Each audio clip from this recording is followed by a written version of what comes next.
I have a confession. I'm a little bit more of a nerd than I'd like to believe. This doesn't feel right. But my manager often tells me a quote from W. Edward Demings: "In God we trust. All others must bring data." At Experian, a huge data company, it seems really prevalent that you hear that so much. But as I've continued to reflect, I think I've always been this way. The love of data has always been a part of me. In fact, I have over 5 years of data all about me. What does that actually mean? Well, because I've been journaling for most of my life and capturing my mood as a 1 through 10 reflection, I'm overflowing with data about my life. But who the heck cares about that? And what does it all mean? Well, I'm about to tell you. As I started to read through my journal entries and capture some of the relevant data, I've had a pretty good life, with lots of ups and downs, of course. But you can see, from the last 5 years, I'm mostly in the green. There's a couple of orange points and a number of points in red. And we also have those fun peaks. But even with the majority of the time me being in green, you could still see that rhythmic up and down, kind of like an EKG machine. Over and over, that same exact pattern presents itself. Good days and not so good days. I really believe that the work that we do as a cultivator also follow this same pattern. It is universal. Since you're at this conference and listening to me now, I know that we're very similar. You're probably somebody who's dedicated their work to some sort of organizational community change. It's tireless. It's often hard, gritty, and sometimes feels like the whole entire world or organization is pushing you down. But what do we do in those moments, and how do we respond? Well, digging in deeper into my journal, we get to see some patterns emerge.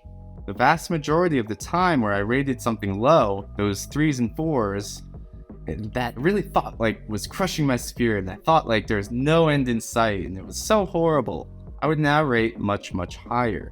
There were of course some serious stuff in my journal, but the vast majority of time, it didn't really matter or was irrelevant or turned out not to be a big deal. Let's look at one of these. November 6, 2015, rating 4 out of 10.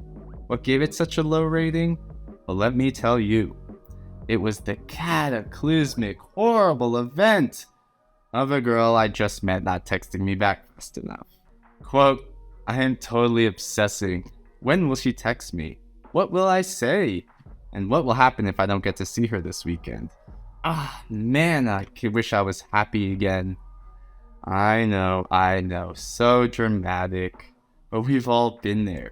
But in the moment, it felt real. It felt like it was so important if this person didn't text me back. Let's hear another one. September 15th, 2022, rating 4 out of 10. I had just launched my design thinking pilot and it really wasn't going too well. From my journal, quote, "I am definitely in a rut. The pilot group isn't very engaged, and some people even dropped off midway through. It's so hard because I always put the highest expectations on things, and it's not easy when the vision isn't meeting the reality." That one is a bit more serious. And at the time, I pictured myself being fired or demoted or reprimanded for this horribly failed pilot. But as I read this now and reflect back, I really can't believe how hard I was being on myself. It's comparing the situation to the result that I thought should be, with the highest expectations, of course, and I really wasn't being grateful for the experience or the opportunity as a whole. And this is really the second pattern that I observed from my journals. Every time I was low or feeling down or rating it low, I was most often not being grateful and comparing myself to others, or even worse, comparing myself to an unreasonable standard. Perfectionism. With a little bit of a perspective change and gratitude, I can now see this event much differently. I'd probably rate it higher, and it's almost as silly to me as that girl not texting me back. While I'm not there yet, you can get the point. These lessons and all of these patterns have helped me and benefited me professionally as well. As I'm sure you can relate to as a cultivator, I've always been trying to measure the immeasurable. How do you showcase the intangible benefits of a TED Talk or a design thinking session, or even trying to measure mind state change? It's been my cause to try and quantify something of value that is very hard to quantify. And I think life is the same way. How do you even measure life or a lifetime? How do you put data to all of the progress that you've made in your life and your career and everything? Puzzling. Well, the answer to me is quite clear. By tracking my mood and journaling consistently, my experience, we can begin to quantify our gratitude. Keeps me grounded and reminds me of all of those ups and downs that I've not only gone through, but learned from. As cultivators, I think that we need to continue to recognize this pattern, the ups and downs of doing something difficult. If we can learn to appreciate the variety and spontaneity and the funness with it, and not getting too caught up in those low points, because, believe me, they will come. But they also present an opportunity, a new thing, something to grow from, a new challenge. Without those downs, there would be no ups. There is one alternative. One way to never, ever experience these lows. Could that be?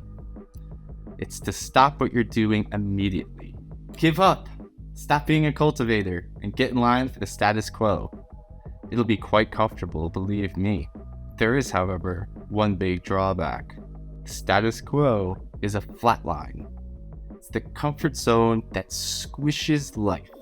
Throughout my talk, I've been talking about how I've been recognizing patterns. Well, there's a pattern to this choice as well.